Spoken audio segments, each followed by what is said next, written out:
Hey, welcome back to my channel. I'm Courtney, pelvic floor PT and strength coach, and today I'm walking you through 3 simple but powerful strategies to reduce pain by focusing on the core and the pelvic floor and their connection together. Whether you're dealing with hip pain or low back pain or even like something like pelvic pain, these are going to apply whether you're postpartum, you're athletic, you're just trying to move pain-free again, you're pregnant, it doesn't matter, it's going to be for you. So before we get started, let's talk about a few key points. The core isn't just your abs.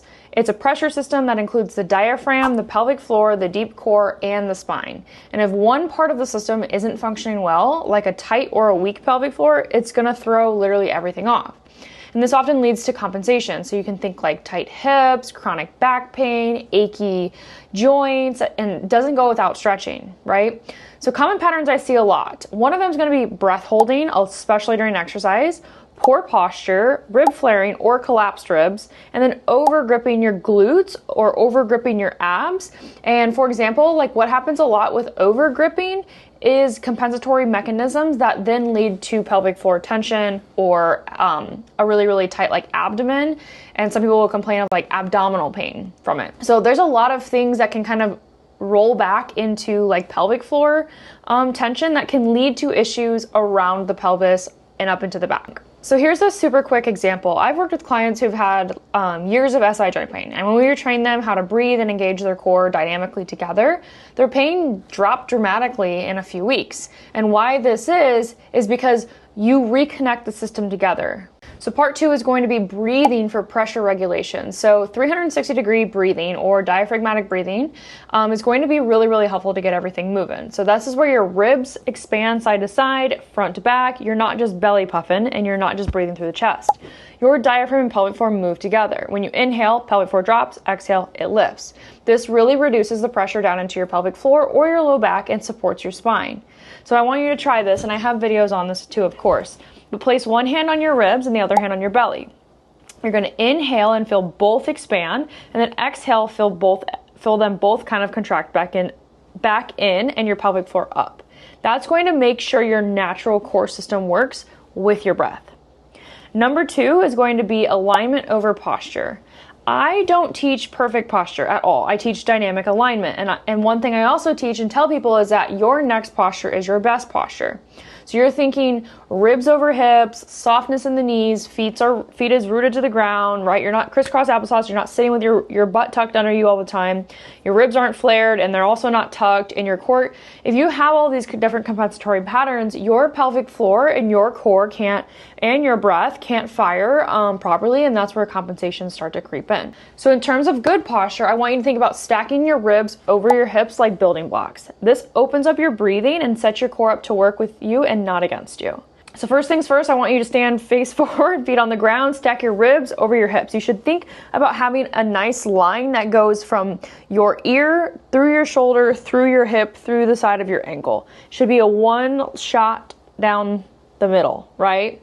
That's good, perfect posture. Now that perfect posture is not attainable every single day, all day long, right? That takes a lot of work and it takes a lot of strength. If you can't start there, that's okay, but that's the movement that we're trying to go towards. That's the position we want to gravitate towards, so that way your body is working with you and not against you. Number 3 is a movement modification. So pain is not a request for change. It doesn't always mean it's a stop sign. It doesn't always mean, oh, caution, we have to be super careful, or no, we can't ever do that. And I'm also not saying pain is not gain. What I'm saying is we modify to build safety, not avoid. We don't want you to just cut everything out. We don't want you to just stop doing everything. We don't want you to just halt and like do only like the simplest, smallest range of motion movement patterns, because then that's definitely not going to move the needle in the right direction. So things that we do want to do and monitor would be like slowing down your tempo, using a smaller range of motion, right? Supporting your back during core work, right? Using your hands, right? With prolapse or pelvic pain, this might mean like exhaling with exertion, elevating your hips, using props. Like there's things that you can do with your actual movements and your fitness program that can elevate or help your pelvic floor symptoms out like a little bit more than you would if like you weren't using those things. So sometimes I like to recommend like a yoga block or like bands to assist in like proper muscle activation if like you can't feel your glutes, for example. Like these are all things that you can add in, not necessarily always have to modify and like take out completely exercise. Like that is definitely not the solution. So whether you're recovering postpartum, you're dealing with chronic pain, or you're just feeling like stuck in your running or your lifting, start with your breath, start with your alignment, and start with your movement patterns. That's literally the first place I would start with literally everybody. These 3 strategies are going to unlock strength and reduce pain by targeting the root of your issue, which is your pelvic floor system and your core system, and kind of put it all together. So if this clicked with you and you want more guidance, check out our Pelvic Wellness Academy. It is entirely free. It is going to be in the description box below. I break everything down in full and walk you through step-by-step progressions personalized for your body. And it's one of those things that like you have to get out what you put in, right? Like if you're not watching the videos, you're not actually trying, you're not actually doing, you're not going to see not a lot of help, right? Like it's like watching this video and it's like if you're not going to go do anything about it and you're not going to go do the things I tell you to do, then like what good is it going to do watching this video? So go inside the Pelvic Wellness Academy. There's so many resources inside of it for you to get started with. I really, really recommend it. We spent a lot of time on it and it has pretty much everything that you need to get started in your pelvic floor healing journey. So if you have any other questions, drop them in the comments below.